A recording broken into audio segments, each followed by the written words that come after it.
The fourth, which is quite an interesting one, is people may still be hiring, but there are better qualified employees for the same level of reward that they might have got beforehand. So more people are more mobile due to lack of other opportunities in other markets. And so the salary is still the same, but they're getting better qualified people to do the jobs within this market here.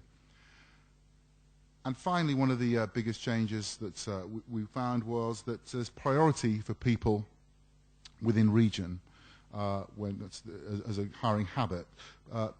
Companies are looking for Western expats or other expats already in region as opposed to taking them from their traditional homelands. Or secondly, they're looking east to Singapore, Asia and Hong Kong to bring people and families and units who can plug in and play and know the region well. So thank you. Those are our 5 headings. Thank you. Okay, thank you, Anthony. If we could, Frank Kane from The Nationalist, if you could come up, please, and present your case. Frank had topic 2, which was financial planning. Thank you.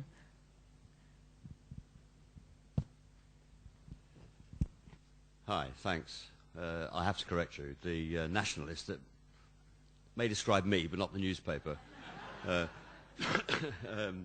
And please excuse me, I have rather a bad head cold, which is making me sound rather gruff and basso profundo. But I must say, trying to moderate table 6 was like trying to herd cats, and to keep them on the subject, the topic 2, which was financial planning. How should financial services firms adapt to the changing financial needs of the Gulf's multi-ethnic population? It was difficult to keep them on the subject, but I think that I encouraged them to stray anyway. So this turned into rather a broader talk about financial aspects of expat life, and it was rather surprising actually in its mainly in its positivity, I thought, about how Table 6 viewed overall lifestyle and overall financial aspects of expat life. We began with the question of tax, which is a question, of course, close to all our hearts. And I was surprised to find that most people on Table 6 were quite keen on the idea of tax, actually.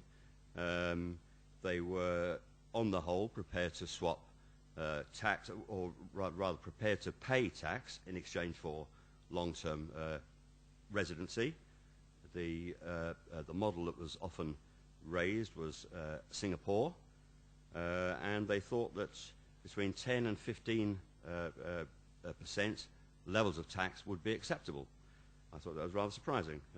We heard from Simon Williams earlier that 2.5 was the kind of generally accepted level of overall tax payments in the region. So they are prepared, at least on Table 6, to go rather higher than that, up to 15%, but in exchange for long-term residency. That's a big trade-off, but quite a significant one, I think. We then looked at point 2 of the cash versus perks debate, and we decided that the ultimate factor here was choice, both in terms of what expats were offered by employers and in terms of what they got from the financial services industry, i.e. advice on how to invest and use the cash that they might get in return for giving up certain perks, like the kind of education, housing benefits that we've heard about this morning. Point number 3 followed on from this,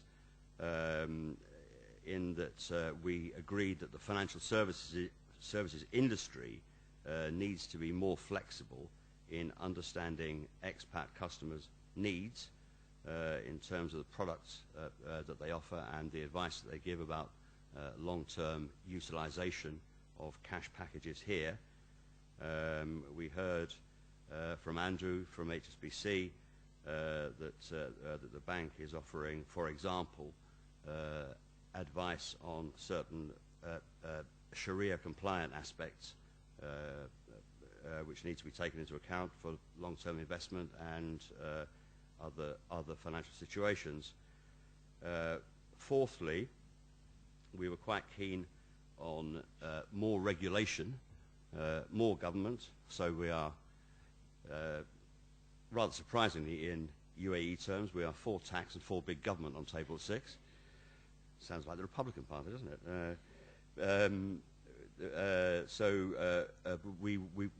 We would like more regulation of the financial services industry and of the labour market, and I guess by extension of company law and those kind of things, to protect security, to protect pensions and gratuities, basically more protection. And the final aspect that came out was that we're also very keen on property. We want some basic reform of property law, and the issue that came to the surface was the desire to extend ownership in Dubai, I hasten here, so that expats weren't forced to live in desert areas and could live by the beach. And that was the essence of it. Thanks, Table 6. Much, Frank. The other table, which was debating the same topic, was David Hunt's table. David, would you have anything to add there, or anything to complement or contradict what Frank was saying? I think that was an excellent summary by Frank. A couple of things on our table was, I think there was a need to re-establish trust in the financial services industry, particularly after what's happened in the financial crisis over the last couple of years, leading to a need to do more due diligence on companies providing financial services and products. I think room for improvement in the Emirates are on customer service. People feel it's not quite up to Western standards or where they've come from. The relationship managers are key points in terms of interacting with customers, and a feeling that a good one is absolutely key to the relationship. Otherwise, I think Frank's covered most of our points. So thank you, Di. Hello. Tim Harrison from HSBC is going to be talking about education. Thanks, Tim. You were supposed to get Zainab from Bloomberg, but just as we started, she dropped her list with me and said, "I've got to go." So I shall attempt to summarise table 3 where I was and table 7 where Zainab was. Some correlation. The question was are the quality and cost of education in the region globally competitive?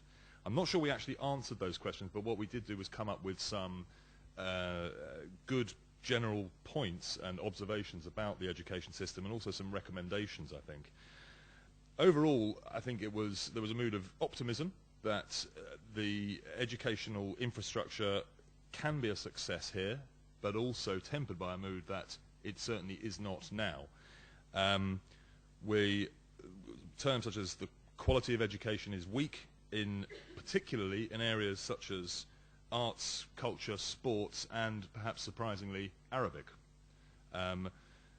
On my table, we were quite equally split between those who are consumers of education in the region and those who are not, i.e. parents and non-parents. We also had a good representation of people who had been educated in the region. And again, one of the main points was that there was a long way to go, that there is optimism now, but there's an awfully long way to go. There was no debate at all that this is a critical area. There was also no debate at all that education sector generally is receiving plenty of investment. But the analogy that came up was that in some cases it's rather like having a brand new factory but no raw materials. A good example of which perhaps might be the fact that Doha, Abu Dhabi are spending literally billions of dollars on arts facilities, but there's no such thing as an art school in the region. So this notion of the will is there, the investment is there, the recognition is there, but some of the basics still need to be addressed. quality of teachers, reward of teachers, status of teachers within both the expatriate community and the local community.